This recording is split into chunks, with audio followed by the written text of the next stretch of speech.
First, I want to say thank you for just being such an awesome audience. This applause is for you. Can you just clap it up for your flexibility and your patience? This is an awesome film, and we have a very distinguished panel that we must get to. They are here to talk about their stories. We're going to invite you to continue to watch the film, possibly at home, on Disney, on Hulu, because it's getting extremely late, and so we thank you for your patience, but it's worth completing the work. But I think the panel discussion is so rich and powerful that we have to get to it. And so I just want to thank the mayor for making this a priority issue on women's health. This is the women's health issue we want to talk about. So let's give it up for our mayor.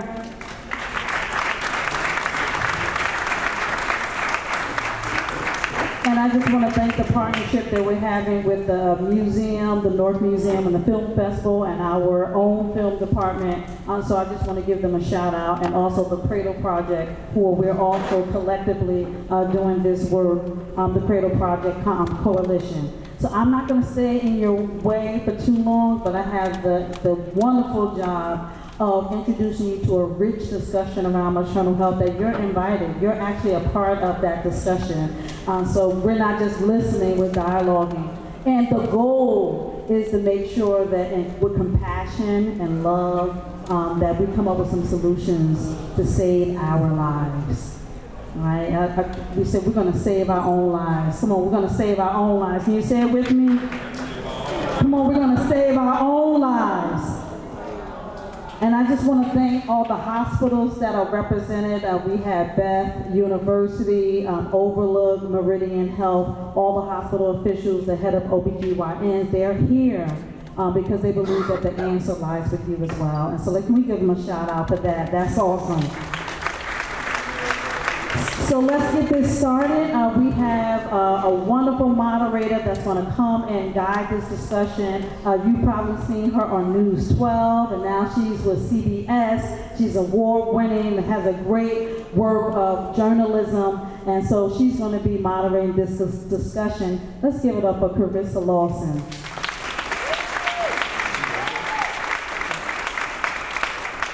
And we thank her for such a great job. We're actually watching this wonderful documentary from an award-winning producer and director and author.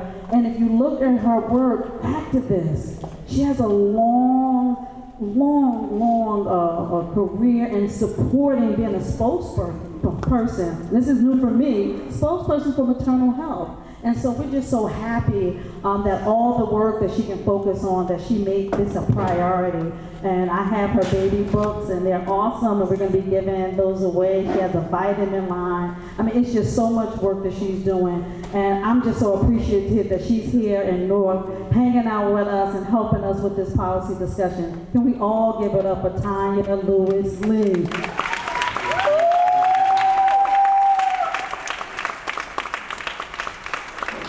I love it. And we have some wonderful people that shared their story in this documentary. They trusted their own story, their own trauma with us. And they actually pushed through that trauma in order to kind of really become activists. They have a foundation, I hope I'm saying that correctly. I will be corrected. ARIA, I want to say that correctly, ARIA Foundation. They actually did social justice work.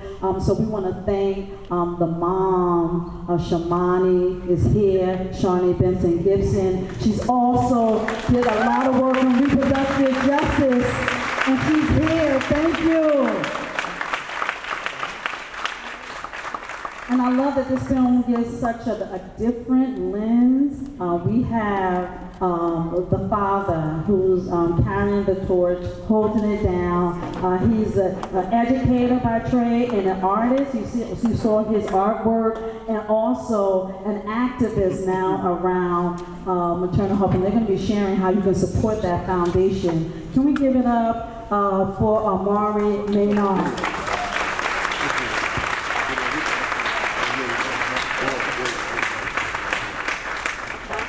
And last but not least, we have our honorable mayor who's here, who believes in justice. Everything he does is about justice and fairness and making sure that while he's in his position, that equity lives and breathes. And even if it can't be solved, that the conversations are started. And one thing I love about that approach that went all the way even back to an educator, the community always has a voice and always has a say, because the solution lies in the community. Let's give it up for our Honorable Mayor Rash J. Baraka.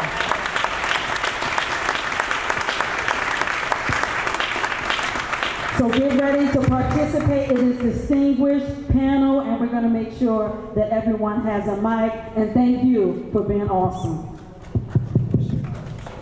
All right, I wanted to make sure I tested that so we didn't have any more technical difficulties tonight.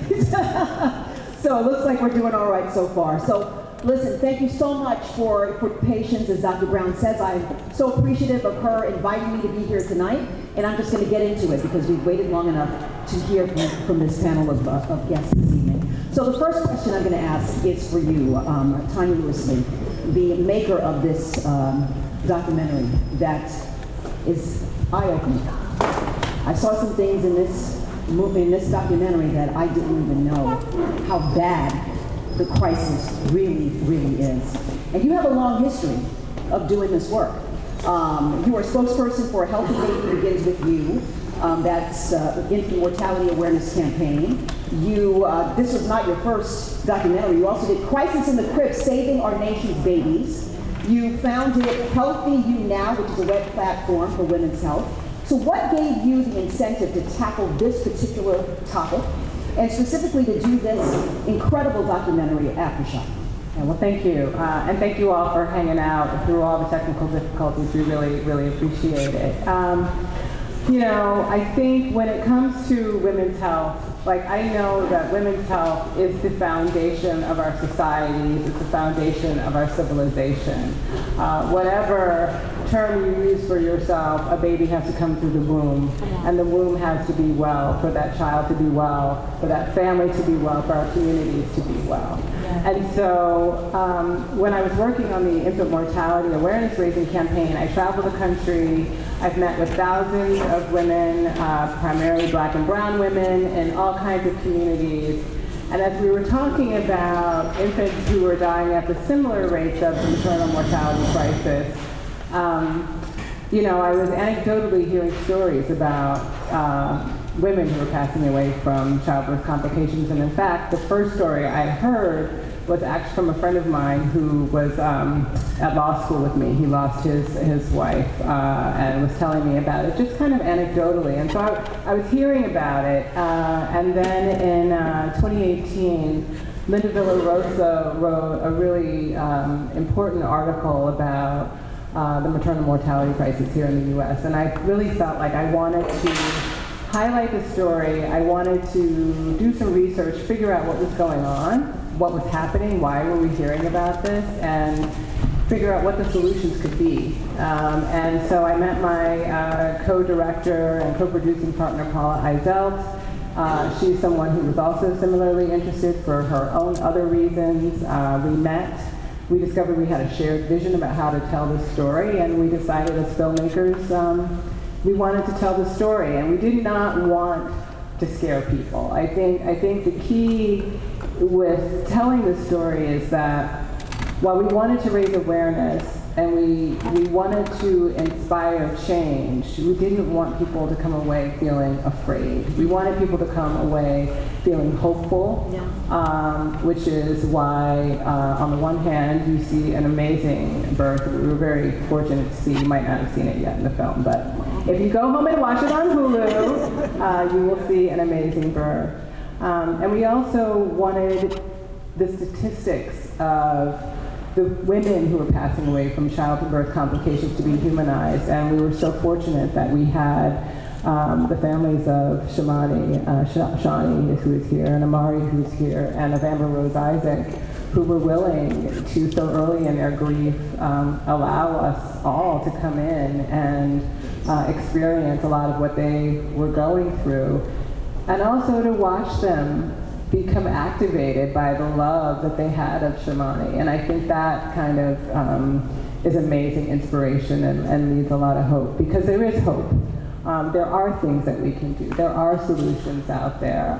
And thanks to people like Shani and Amari, people know what's going on, and then we can figure out what we can do to make it better.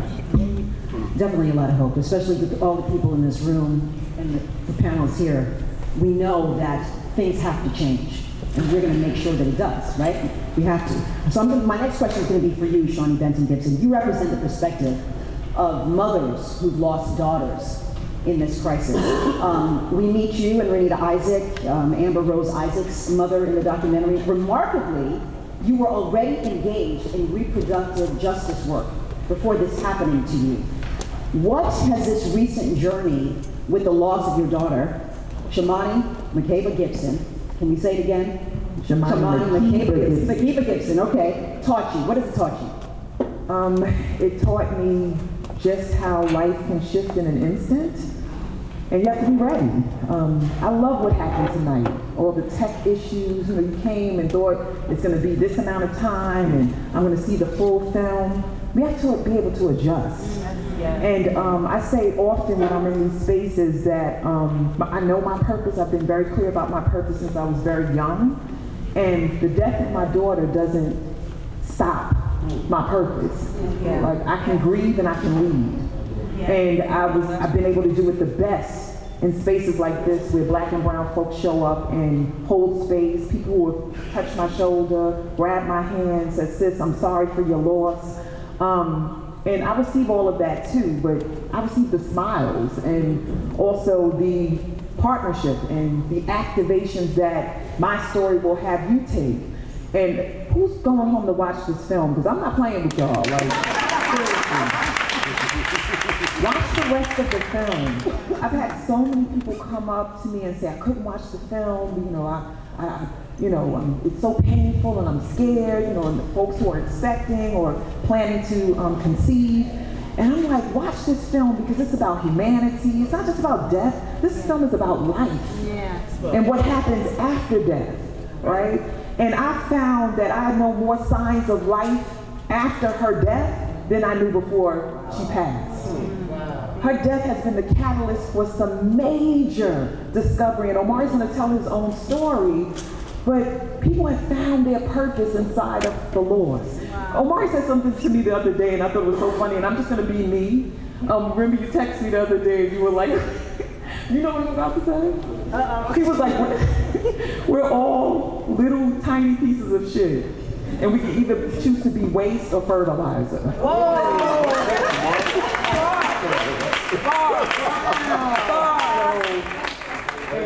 I love that I get to quote you because he's often like, I quoted you, I said this, but I'm like, I'm using this. We gotta put this on a t-shirt, right? Shitty things happen, but we can choose to use it as fertilizer. So I can get caught up on the day my daughter died, or I can talk about the 11,278 days she lived. And I choose to talk about the latter rather than the former. Wow, thank you for the question. Incredible. Omari, this next question is for you. You represent the perspective that we don't always get to see, and that's the fathers in this fight, right, in this crisis, so deeply impacted by this. In the film, we're introduced to so many fathers, you, Bruce, McIntyre, Muhammad, Sharif, just to name a few. What gave you the courage? I know what gave you the motivation, right, because that's here, but I know what motivated you. What gave you the courage to actually be an activist? And what are the two objectives that you have? Yeah, so first of all, I just got to thank all y'all again for staying, for being here, for being present. This conversation is so important, and it's so important that we have it in community. So being able to watch the film in community, being able to experience each other, to feel each other's energy, to eat good food, to be in a dope edifice, to have the mayor here, like all of this is very special, and we can't take these moments for granted. We have to figure out ways to expound and expand these moments. And to answer the question, so what gave me the courage is just the upbringing, my family and my community. My mother, she's a teacher. I grew up watching Sunday Morning Like It Is, And eyes on the prize, you know, and that's just what it was. I didn't want to, but I did it. I had to. You know, and it's those things that, you know, they kind of just get instilled in you. And I obviously, you know, just having an awesome mother-in-law and knowing, and her bringing us into this maternal health, reproductive justice continuum, even before Shamani passed, you know, it allowed for me to have the seed planted of understanding the importance of maternal health, the importance of having men in the space to share in all things that, you know, maternal health brings, but also too, to make sure that I knew that I was covered. Like, I knew that I had community. Shawnee's best friend was a grief counselor, you know, and so I knew him, like I know him. So I went to him. You know, we were going to group therapy already. You know, we were going to couples therapy. So my therapist was there. Like, you know, I knew that my mom would be there. I knew that my brother would be there. I knew that the support would be there. So regardless of what I did, how I faltered, how I felt, I knew I was going to be covered, and I knew I could move through my group because of the fact that I had a community of people backing me regardless of whatever I did, whether I chose to do this or whether I just chose to do something else. You know, I was going to be supported. Wow. Thank you. Thank you. Mary Baraka, this next question is for you. You have been quite successful in bringing together local minds around some important issues already in order to tackle big problems. And this has been an issue that you and your administration and the First Lady of New York, Linda Baraka, have prioritized as well, obviously with you even being here tonight. While the nature of your role as mayor requires your attention around so many issues, what brought about prioritizing maternal health, and what is it that you actually hope to accomplish? Well, first I just want to say, thank you. You guys are incredibly inspirational. It is easy to be negative, to be depressed, to wallow in that, but the things that you say and how you say it bring energy and life to this conversation. And to people in here who are probably feeling things in private and in secret, and you're giving them permission to be happy and be okay with what's going on. So I appreciate that, and thank you for that, because we take for granted our joy, and that's the first thing that people try to steal from us, our joy, because they want us to be miserable, right? So I appreciate that completely. One, this is about equity. Like, New Jersey is probably one of the worst states when it comes to maternal care, particularly for African American women. Just got a little better this year, just by a little bit of focus that was placed on it by the governor's wife, the First Lady. Tammy Murphy did a few things around Black women's maternity health, which dropped the number in New Jersey lower than it was, still too high in comparison to the rest of the country, but just by focusing on it a little bit, it dropped. When we do these performance indicators, when all departments do performance indicators, equity is never in there. So there's no cumulative impact on what you do, the policies you create. Is it creating more equity, or is it creating less equity? Is it creating a situation that's more inequitable, right? The lives of African American women in the state of New Jersey is in danger, you know, in these hospitals, and it's important. I think that every maternity ward, every doctor, every nurse, every folk in there should see this film. 100%, because they should see the film. They should have a discussion about it. That we should have a statewide maternity council that really dictates and talks about the things, that we're doing. But, just privately, I was saying to them, when my wife was pregnant the second time, she cried from the house all the way to the hospital. She was crying in the hospital as well, because they told her she may have to have a C-section because the baby was breached. Thank God the baby was smart enough to turn around at the last minute, but the baby was breached. I thought I did something, right? Because we always do something. I know I did something. Maybe it was yesterday, 2 days, a month ago. He was crying. I don't know what's going on. I thought I did everything correct. But, finally, she said what it was, that just afraid of being in a hospital, in a situation, an older woman in a hospital, in a situation where you feel like you may not live. And that's not something that I think about. Like something that I've never thought about, right? In that situation, going to the hospital, it wasn't on my mind, it wasn't on my heart. I didn't think that, but she was thinking that all the way there. And I think that is incredibly. Not only is it not equal, it's not ethical. It is unfair, right? It's terrible. It's horrible that the joyous moment of your life you have to be thinking about your mortality. And that ultimately, everybody is not experiencing birth this way. And so we have to do something collectively to fix that situation where women are going to the hospital. Our mothers, our sisters, our daughters are going to the hospital and they feel safe while they're going to do one of the happiest moments of their life and not dreading that they might not walk out of there. So obviously this is not a socioeconomic problem. This is a problem that is just facing black and brown women, right? Because you're white. I know I have friends who've had stories. You talked about the anecdotal stories, and it's frightening. I don't need, statistics. I can just pick up the phone and call a girlfriend, and she'll tell me her story, and she'll tell me a story about someone. And I'm sure a lot of you women in here, it's the same situation. Am I right? Yes. Am I right? Absolutely. Yes. Absolutely. All right, so Tanya, this question is for you. Throughout your advocacy journey, you have immersed yourself and learned so much about two issues, obviously maternal health and early literacy as well. Tell us why you started Movita and tell us about your children's books and what it is to folks who don't know. Oh, that's nice. So I have a vitamin supplement company called Movita Organics, and I started it because, as you mentioned, I started a blog called Healthy You Now after I was advocating around infant mortality, because what I discovered is when you're talking about an infant's health, you're talking about a woman's health. And as we're talking about here in the United States, especially black women are not doing as well as we should be doing. We're not the problem. It's not on us. It's the society that we're dealing with.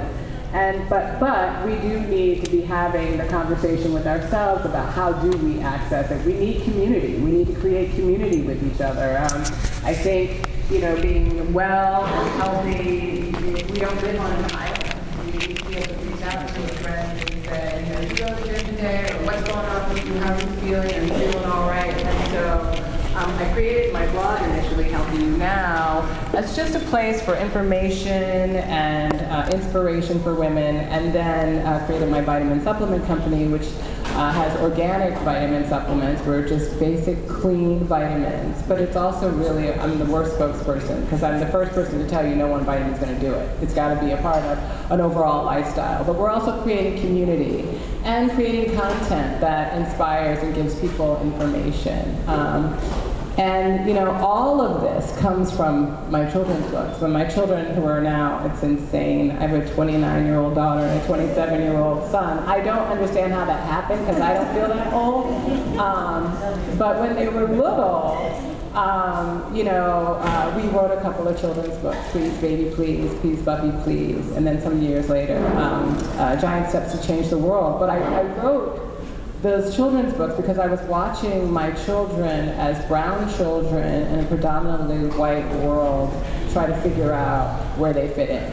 And what I mean by that is, I remember the kids we were watching, I don't know, you all might not remember, Rugrats? Yeah. Okay. And those people are gray, right? And so my daughter was looking at it one day, and she's my complexion-ish, and she was like, and she was looking at her skin, and I was like, what's up? She's like, well, yeah, they're kind of, I don't know, what color are they? I was like, well, they're gray. She's like, yeah, I'm gray. And I was like, you're not really gray, you're brown. And then I remember my son was 3 years old. He came home from school and said to me, some people get darker in the sun. I said, oh, you mean they tan? He said, yeah, they tan. I said, yeah, they turn a little brown. He's like, yeah. He's like, well, I'm already tan. I said, well, yeah, you're brown. And to see this little boy just touch his face and understand I'm brown, and try to figure out what that meant for him. And then later I was playing a game with him, and I was like, oh, look at these beautiful brown legs. What do you think about them? He's like, oh, I love them. And I was like, oh, thank God. But what I realized is my kids were experiencing the world and trying to figure out, like, I'm brown, they're gray, I'm tan. And so I wanted to create a book that feature brown kids just in a regular day in the life. I mean, I think there's some books that are really great, like My Beautiful Hair, that's great, but I wanted to create a book just a regular experience in the day that kids could relate to, that parents could relate to and have fun with. And so that's why I created my books. But from my children's books, that's when the Department of Health and Human Services reached out and asked me to be a spokesperson for infant mortality. So it's an amazing thing how one's life's journey can, you never know where you're going to end up. Never in a million years did I think I would be an advocate for women's health. And now it's like an obsession and a passion that I can't stop thinking about. Shawnee, this next question is for you. You've been quite active and committed to using your own trauma to help others, as we saw in the documentary. You started the Araya Foundation, right? And tell us about it and some other works that you've also been involved with as well.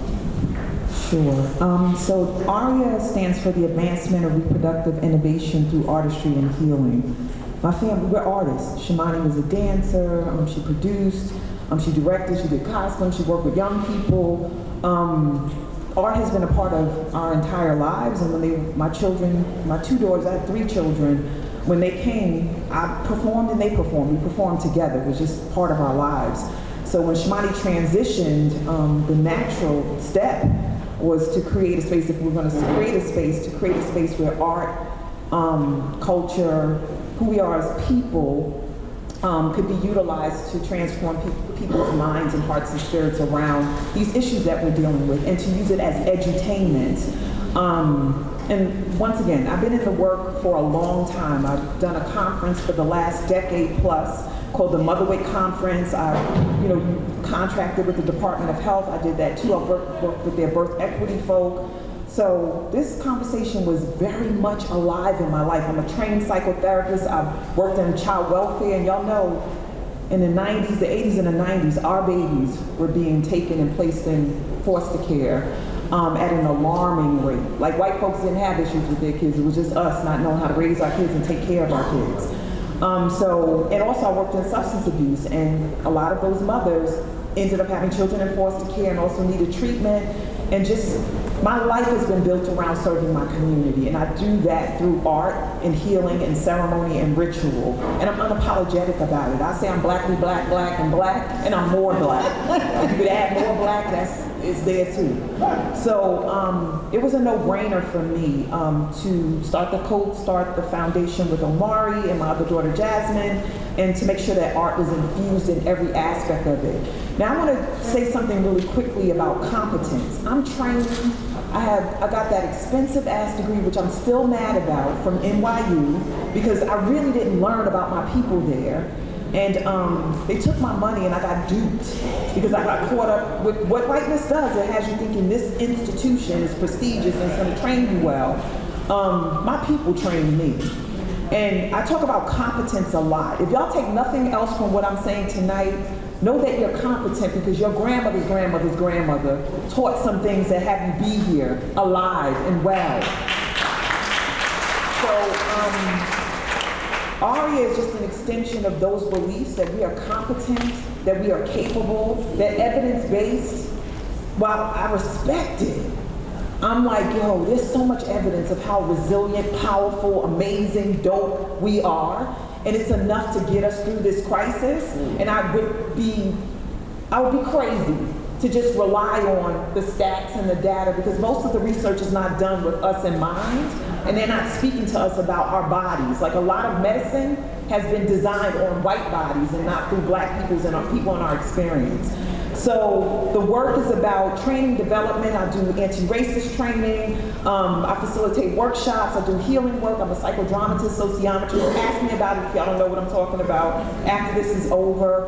And everything that I do is about exposing our true selves and doing it in community. I'm alive and doing what I do best because community holds me accountable, and I trust it, and I trust the ancestors. So all of my intelligences are alive in the work that I do.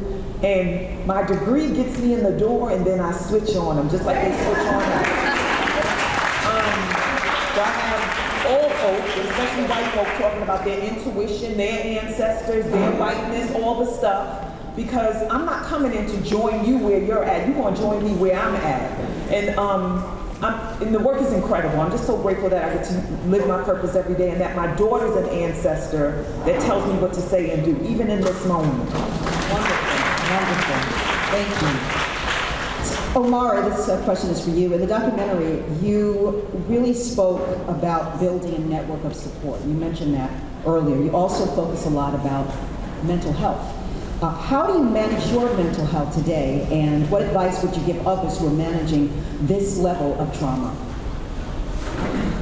First, I would say,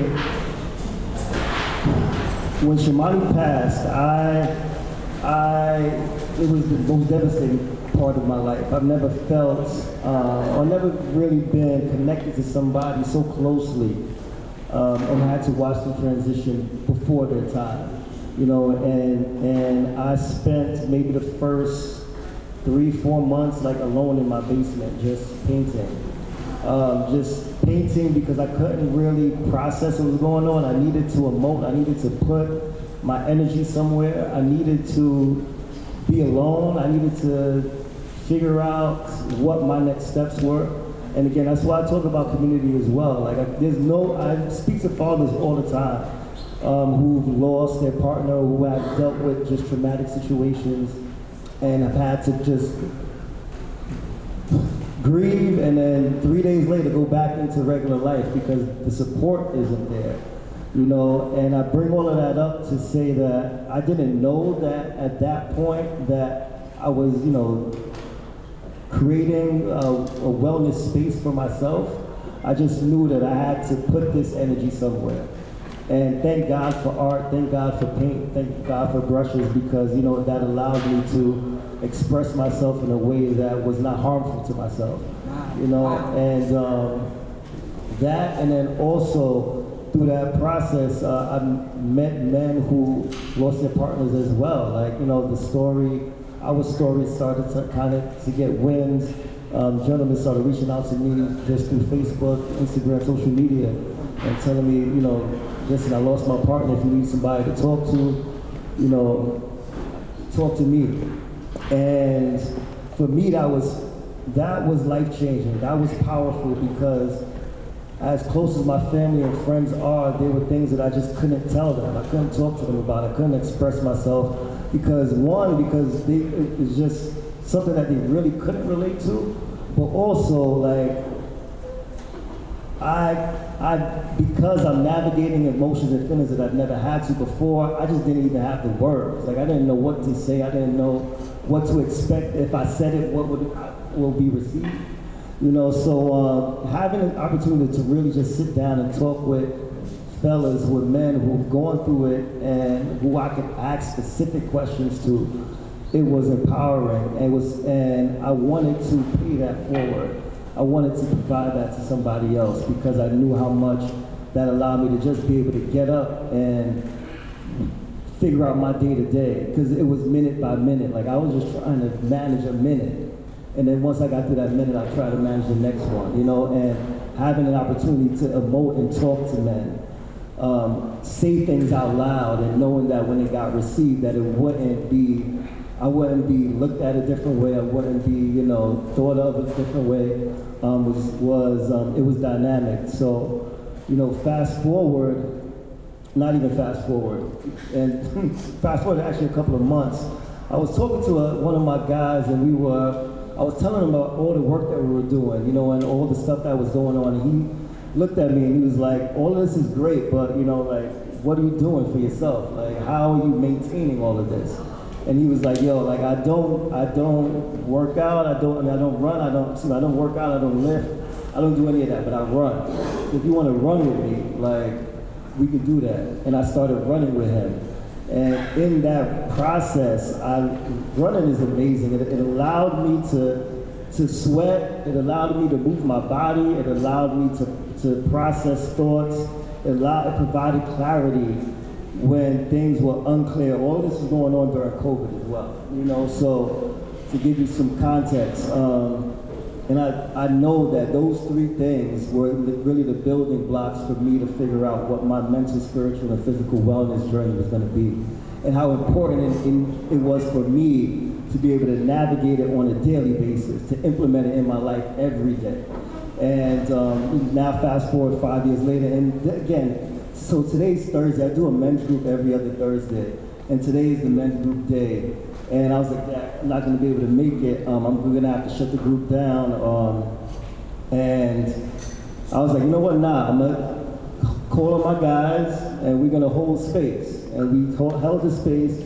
All the technical difficulties were happening, and it allowed me to actually sit in the group and be with these men, you know, and have these conversations in real time today with them, you know, and none of that could happen without Shamani. You know, Shamani is the one who created the group for us, you know, to be able to talk about and know that we are men getting together because of the maternal health crisis, sharing space in order to figure out and use our individual and intellectual capacities to create a expansive experience for us as individuals, for us to go out into the world and be with our families and then engage in community. And you know, that's what's worked, you know, for me. The group is called the Luxor Collective. Again, it was started because of the maternal health crisis and specifically for men who either suffer maternal mortality, maternal morbidity, but that really started to shift into creating a space for just black and brown men who are just dealing with being black in America, because that comes with its own trauma, grief, and loss that we need to make sure that we're talking about. You know, so those are my pillars, those are my building blocks, you know, and I just appreciate and I'm just thankful for y'all allowing me to be unapologetically myself, for me to not feel scripted, for me to be able to tell my truth, for me to be able to expose and reveal myself in a way that I know will be received just because of me being me. And that reciprocity, you being you, giving y'all the permission to be able to do that for yourselves too, and so that we can collectively heal. So again, thank y'all, appreciate y'all, love y'all. Thank you. Mayor Braga, many people in the community are just grateful that you've actually made maternal health a priority. How can you leverage your position, though, your access, your platform to promote positive resilience and outcomes for expectant mothers and promote the power of early literacy as well? Yeah, first I want to invite you to come back and speak to the men in my community. Yes! We have a men's breakfast. We do men's meetings monthly, but we have a huge men's breakfast coming up this summer. We'd love to figure out how to make them come back and do that. Yeah, I think your story is awesome, and the way you express it is just on point, brother. And I think so many people will benefit from your presence and your words. Absolutely. You know, we in the Office of Continuing Education, Comprehensive Continuing Education, we have here Dr. Brown. We do the Cradle Project. And the Cradle Project is important for us because we're trying to focus on literacy, right? And we think literacy begins when the baby is in the womb of the mother. So trying to figure out how to create healthy outcomes for women, and particularly black and brown women that are predominant in our city, how to make sure they have healthy outcomes.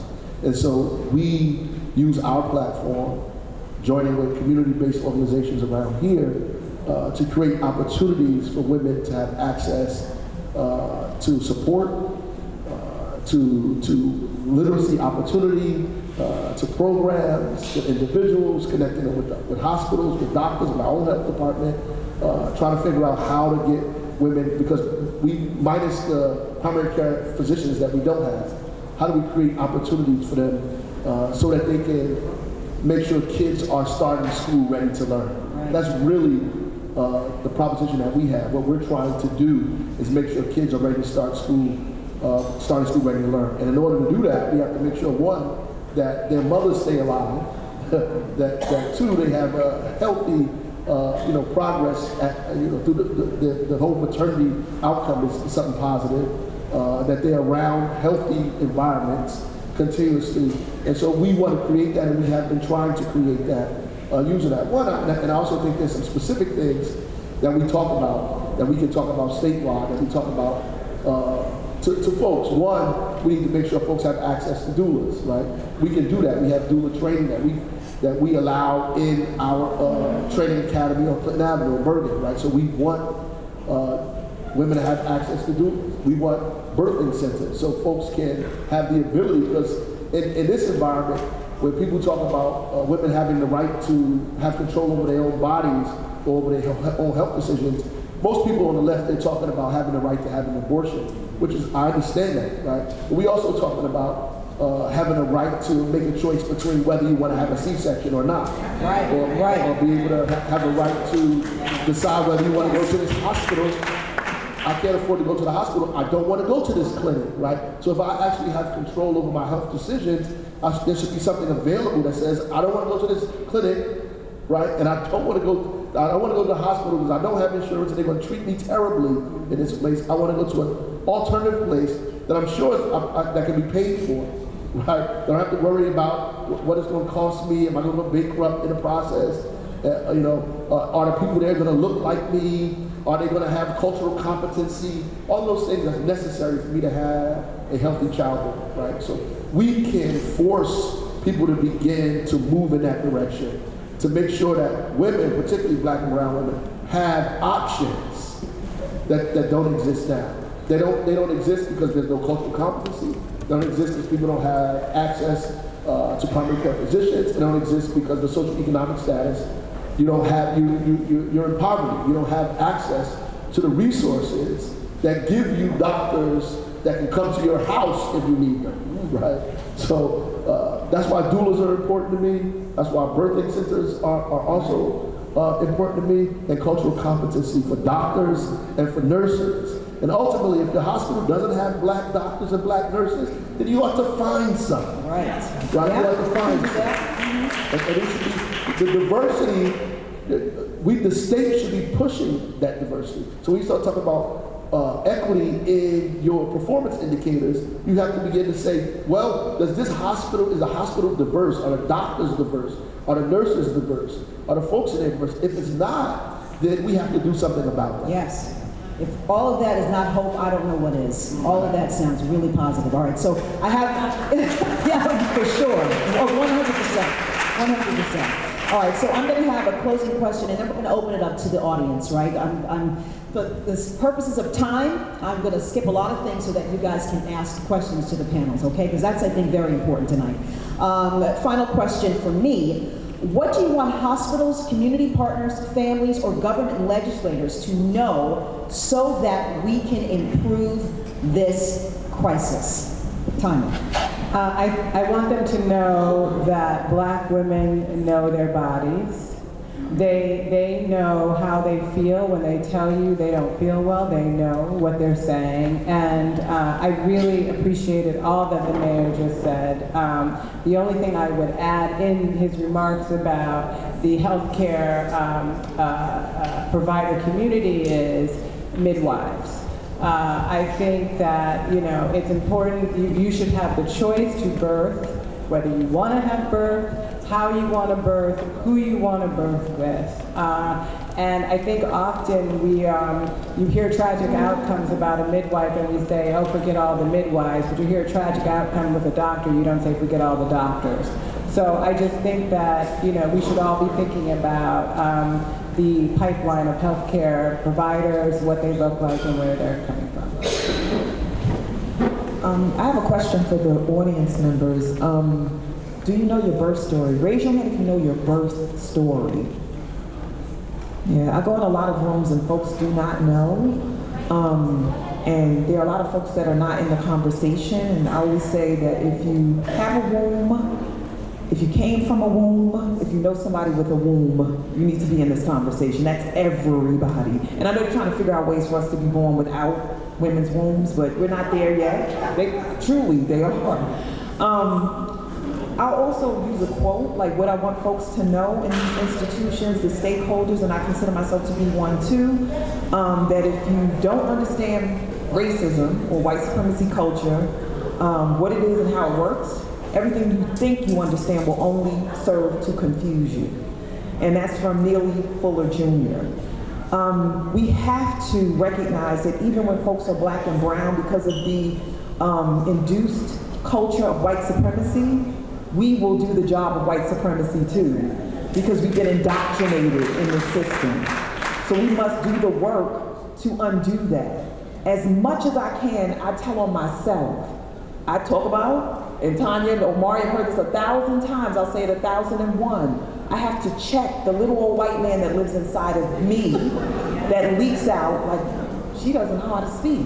And look at her shoes. Oh my goodness, they're so ghetto.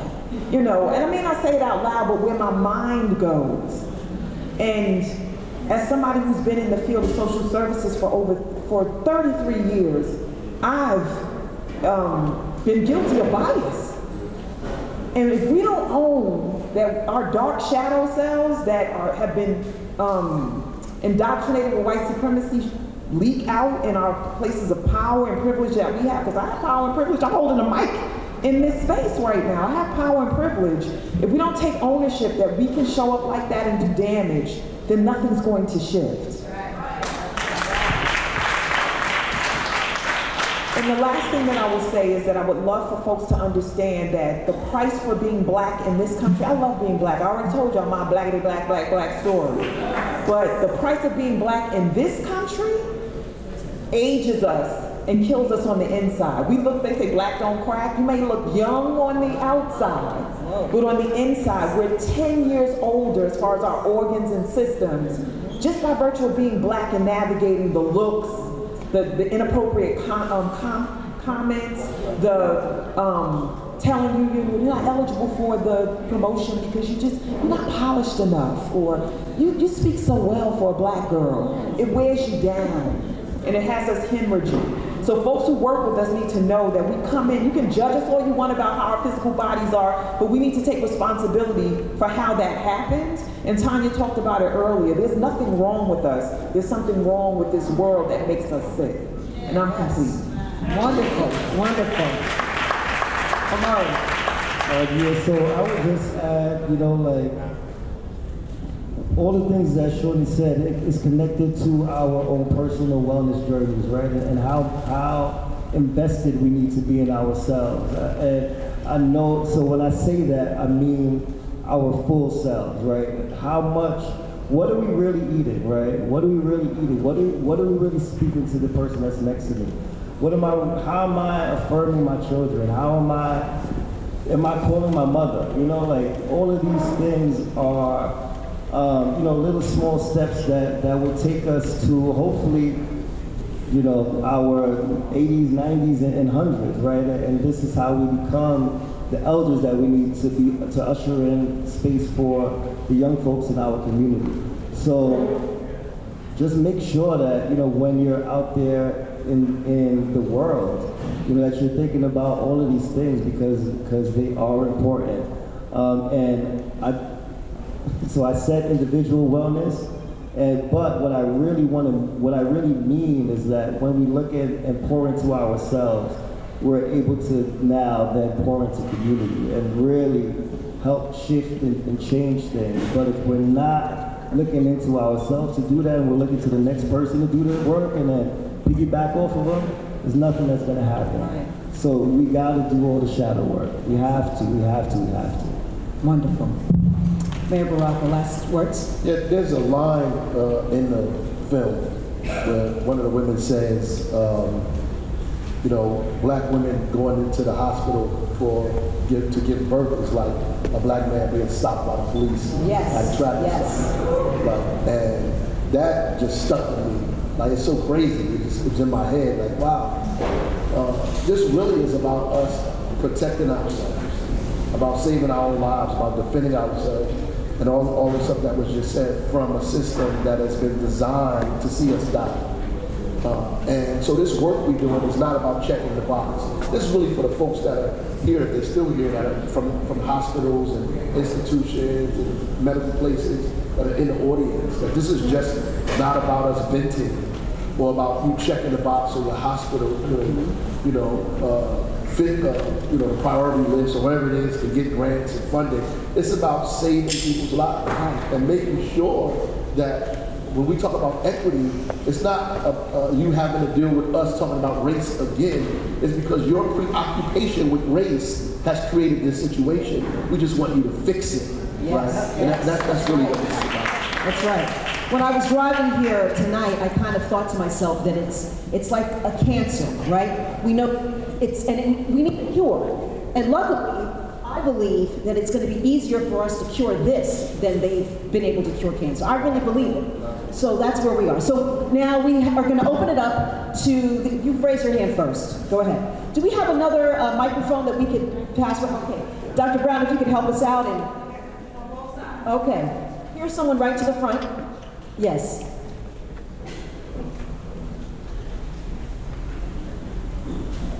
I just want to piggyback off of what the mayor said, then I do have a question. That statement stuck with me too. I have a son who's 16 and he just got his permit. And all of these moments that Black people have that should be joyous, you know, he's excited to drive. I'm excited for him, but also scared to death because we all know, you know, what that entails. Just like when a woman is pregnant, she should be really excited, but a Black woman is scared to death. So I think addressing that has a lot to do with education. You know, we talked about the midwives and stuff. A lot of brown and Black women don't even know that midwives exist. So I think part of this conversation has to be, we have to educate them on what their options are. My mom was an immigrant. When she didn't speak English. When she came to the country, she was pregnant with my older brother. She couldn't understand what the doctor was saying. They assumed she wanted an abortion. They told her that formula was better than breast milk. You know, these are professionals. So again, these assumptions that are made, and pregnant women need to be educated. So we can't sit in our joy for too long without getting that education. But my question is, I'm very interested to know, how are the children? So we talked about supporting the moms, the families, the dads, and I just wonder what is being done for the children who have lost their mothers. Yeah, the kids they're great. They're great. Kari's 4, Anari's 7. They had curriculum showcase today, so Anari's class had India. She had to teach them about the Himalayas, and Kari had a safari desert, and his was the horned sand viper.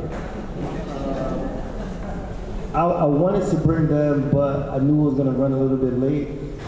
I needed to get Anari hair braided, so, you know, I'm not braiding it. I'm learning, but I'm not doing it. But I say that to say that, you know, their teacher / babysitter / little sister now, I called her at 12 o'clock. She was like, bring her by her sister's house at 4 o'clock, you know. So they're there hanging out with them, getting their hair braided, making sure that they're having fun.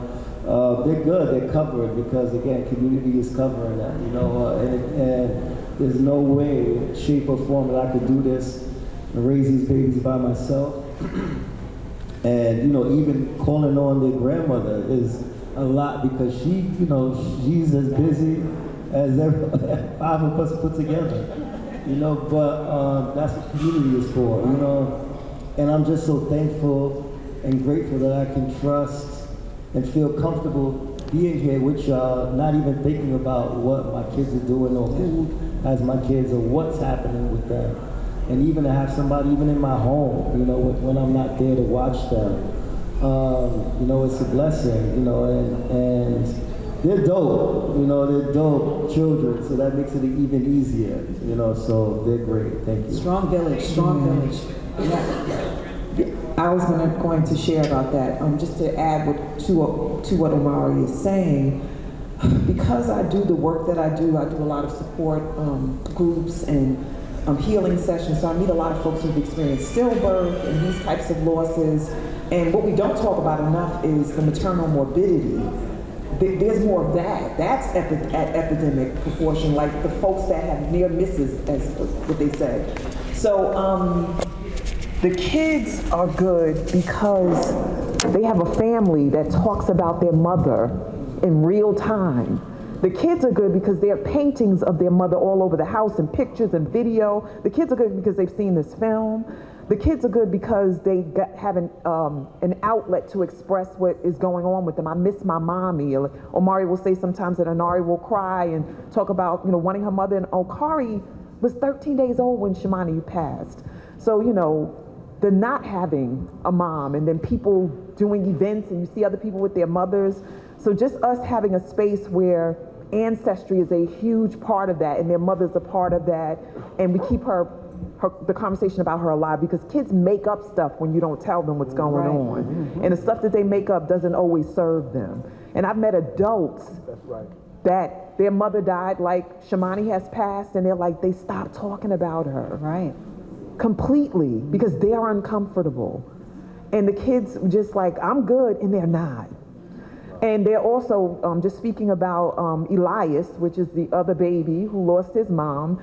I'm close with Renita, who is the mom of Amber. We do a lot of work together, and Elias is covered by his grandmother. But what I'm conscious of is that Renita, it's a lot because she's older, and she's taking care of a 4-year-old, you know, with Bruce.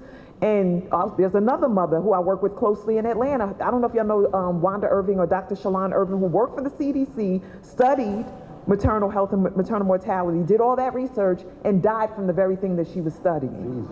And her mom is in her late 60s raising a 7-year-old. And it's an epidemic in our community that happens. And not just because of maternal mortality, but just the stuff that life brings. And I'm like, yo, elders should be able to chill and be like, I'll keep you a little bit and then go on back to your mama. And we don't have that option. And I don't think we should normalize that. It's not normal. So thank you for your question. Thank you for asking about the children. We have a question right here.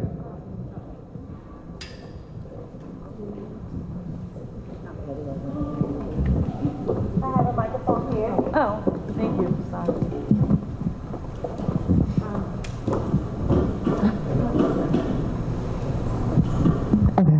There we go. I just wanted to say thank you for the film. Me personally, I've had 2 traumatic, I guess, pregnancies. One, the baby, she passed away, so she's not here. But prior to me being pregnant the first time, I was hemorrhaging. I went to the hospital, taken by the emergency room. The blood had stopped, so they just let me go home. They didn't do anything. So after like a week or 2, I was like short of breath. I couldn't walk from like here to the door. I started to have a fever, so I kept going back and forth to the emergency room. They told me I had like a urinary tract infection, just several different things. So finally, like I insisted, like something, you know, it's not right. This is not normal. Come to find out, I lost so much blood and things of that nature. It was like septic, so I had to be in like the hospital for like over 2 weeks. You know, and then they let me go. But that could have also been prevented. Come to find out again, I got pregnant. But when I was pregnant, I actually had seen this film. So I had noticed like the young lady, she had low platelets, and I actually didn't know that I have, outside of pregnancy, a platelet disorder. So I was suffering from low platelets, but by watching the film, I was able to mention to the doctor if they could check my blood. Wow. Thank God. You're welcome. Thank God. Incredible. Yeah. So luckily they, you know, naturally they're supposed to do that, but because I was like, you know, I had hemorrhage, you know, before something, you know, something's just not right. And then they checked it, so then they took me to like the high-risk doctor. Unfortunately, the baby, she was born with like a congenital heart defect, so that's why she passed away. But due to those things, they were able to monitor, and I'm here. Unfortunately, she's not, but I'm able to be here. Well, so. I thank you for sharing. I'm so sorry that you've had those experiences and that you've had to advocate for yourself in that way. But you do raise a good point in that, unfortunately, we do have to advocate for ourselves and get the information, and we have to tell the doctors because they don't always listen. So I'm glad you're here. I want to know if you mind, if you can share your baby girl's name. Sorry. Namiko Love Hart. Thank you for sharing. Wow. We have a question right here. You can stand up, please, so they can see where to give the mic. Hello, everyone. My name is Shanique White-Reed. I am a certified doula, and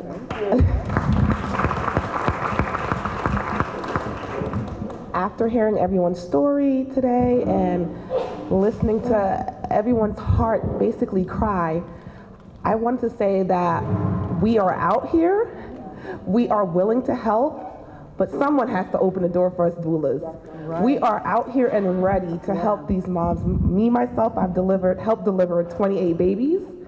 And I want to basically ask 2 questions, sorry. My first question is more like a statement. I understand what you were saying in the movie about the hospitals that moms deliver at, the birthing centers, the moms that are at a disadvantage, which is mostly Black and brown moms. I'm not sure if funding is like the biggest issue in different hospitals or what we can do about that, but moms are dying at an accelerated rate. They need doulas. We are here to tell you your birth story matters. What happened to you during labor and delivery matters. If you have a doctor or OBG or whomever you're going to, if they are not listening to your pain, if they are not listening to your symptoms, find another doctor. It's not worth losing your life over. And once again, I'm Shanique White, the Holistic Earth Mama. I am a birth doula. Wonderful, thank you. Any other questions? One to the front right here from this gentleman in the glasses. Hello. First of all, I just want to say condolences to you both. I think you guys are both very brave for being here, and I'm sure we all appreciate you being out here. And I hope nobody ever tells you that you have to be okay. It's okay not to be okay. So my question is, to anybody who might have worked on the film or associated with the film or have any opinions on the film, given that the population of Sweden is 50 million and the population of the UK is 68 million, which is a combined total of about 120 million, and the population of the United States is about 360 million, right. Do you feel that maybe the statistics in the film kind of misrepresented? Which statistics are you referring to? So there's a lot of statistics in the film saying that compared to the United States, Sweden and UK, that, you know, their mortality rates are either higher, but in the film, the straight comparison was, again, to states where the population are not even significantly the same. So I'm curious if you feel there's a misrepresentation there. No, I don't. I don't think it's. I think it's a per capita. That's what it is. Right. It's like we do crime. Comparison. That's from the CDC. It's a per capita. So it's and so there's So no, I don't. It's like we do crime as well. Like you could look at a city, for example, Philadelphia, and you compare Philadelphia to New York. There's more people in New York. Raw numbers, you know, you may say New York has more homicides than Philadelphia, but per capita, there are more people dying in Philadelphia, right, per capita. So if it was the size of New York, the raw numbers would be much bigger, right, than it is. And that's basically, you know, the same with this situation, or any situation for that matter. One question here. We're just going to take a few more questions before we wrap for the evening, okay? Okay. Thank you for. Okay. I would like to ask the mayor, Mr. Parak, about the legalization for that, putting rules that really has to stop such attitude. It's not a matter of a lady that is brown or red or whatever. I'm here maybe white, in other places I might be dark, whatever. Right. Fine, what are the real steps that could be done to prevent such attitude? Okay, we are making documentary, we are making lots of meetings, lots of gatherings, people talk to the public. But what would be the output of that? We need to put rules. I am somebody who is working in the medical field. Telling me the platelets is less than 150, letting the patient return home is a crime. Wow. I know exactly what I mean. The patient is bleeding inside. The patient is losing his fluids inside. Right. Why? Because of his skin color? I think there might be more than restricted rules and regulations for that. All the people here in U.S., regardless of their color, they pay the same amount of taxes. I think they deserve equal treatment. We all agree with that. I mean, it's race and class put together. The young lady says something that if you don't like your doctor, you should change the doctor. Well, that's good, and everybody should do that. But it's also easier said than done, especially if you don't even know what a doula is and you don't know what any other doctors are and you're at a clinic, first of all, it's easier for us to say that. That's why we have to create real deliberate opportunity for people. It's also, I mean, segregation is illegal in the United States as well, but we still segregate it, right? At the end of the day, I think what you're saying is right. So in the US, all we have to do is stabilize you in the hospital. So it's okay, it's not illegal to send somebody home once you stop them from bleeding. That's actually what you're supposed to do at the hospital. That's what they taught you that you should be doing at the hospital. If you can't pay, if you don't have insurance, if you come from a particular neighborhood, as long as we can say that your pain is at a certain level, we can justify your pain level, we can say you're not in immediate danger, you can go home and die in your living room, right? And that to me is barbaric, right? And while everybody was clapping, you know, at the situation, I was over here saying these people are savages, right? Because how advanced we are technologically, socially, we're still barbaric, right? It's just a savage kind of economic system that you live under that allows people to go home when you know that they're still sick. When you know that they're still sick. So yeah, we should create laws. The legislature should pass laws to expand that, to allow people to go beyond just stabilization, to be making sure that we have care and that we create opportunities for people to receive care, right, who don't have money, who come from specific zip codes, right, so for example, in Newark, in Livingston, there's an 8-mile difference, but there's also a 14-year difference in life expectancy from Newark to Livingston, 8 miles away. So if you're born in Newark, if you're born in Livingston, you are likely to live 14 years longer than it is if you live in Newark. It's 8 miles away, right? And those are the social determinants that exist that goes way beyond just us passing laws.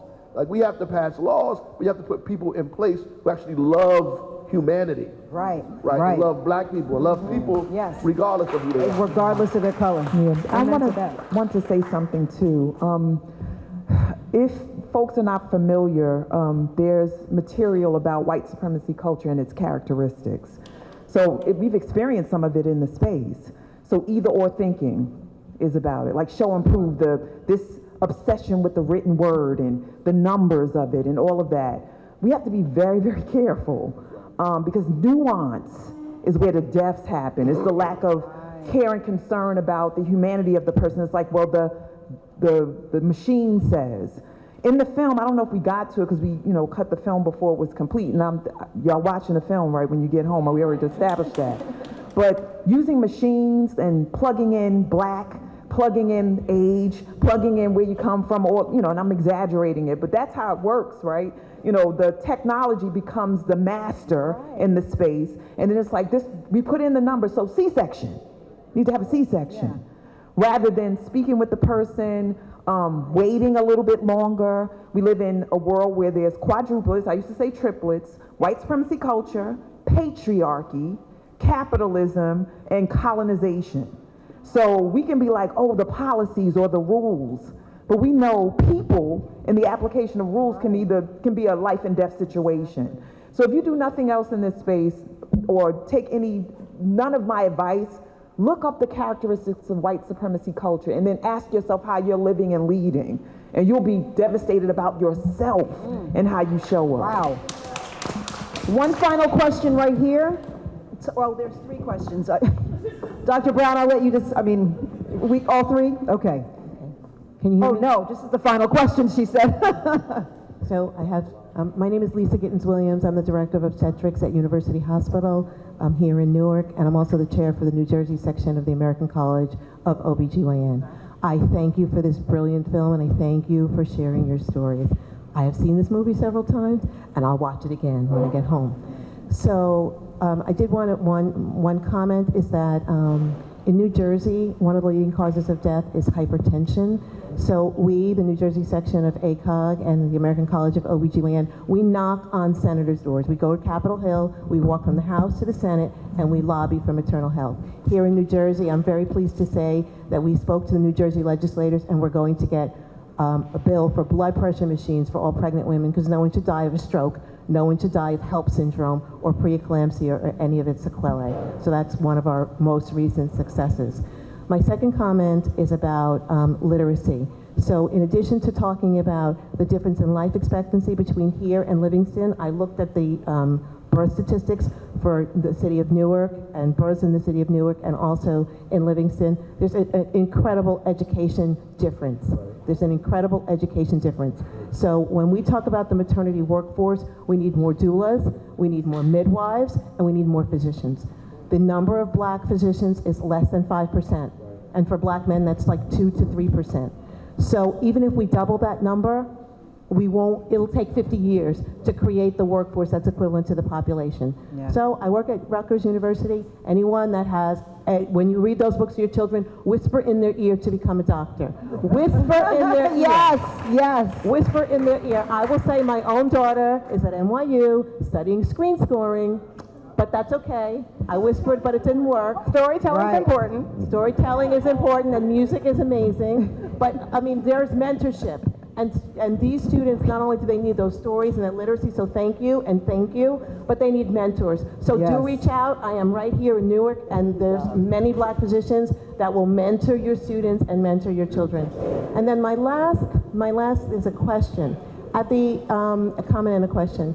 At the most recent meeting of the American College of OBGYN, the scholar, Brownsley Tucker Edmonds, who is a professor at the University of Indiana, she's talked about mitigating misogynoir. And she posited that the reason why, much of what we've been saying here, the reason why Serena Williams didn't get listened to and why other women, regardless of their socioeconomic status, don't get listened to is because of a generalized hatred in this society of black women.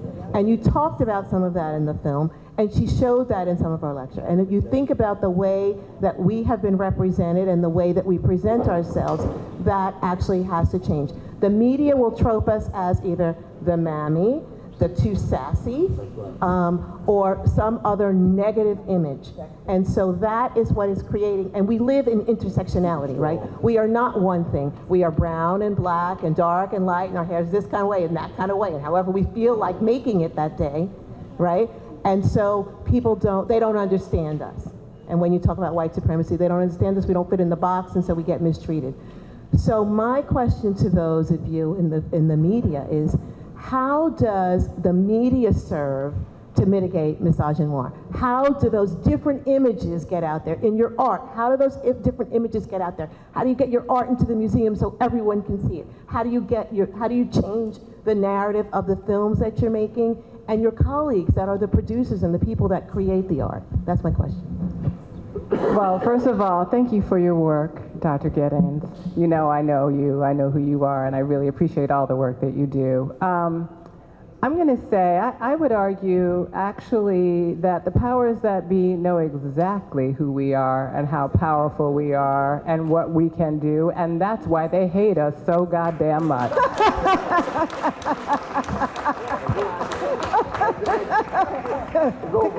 And with that,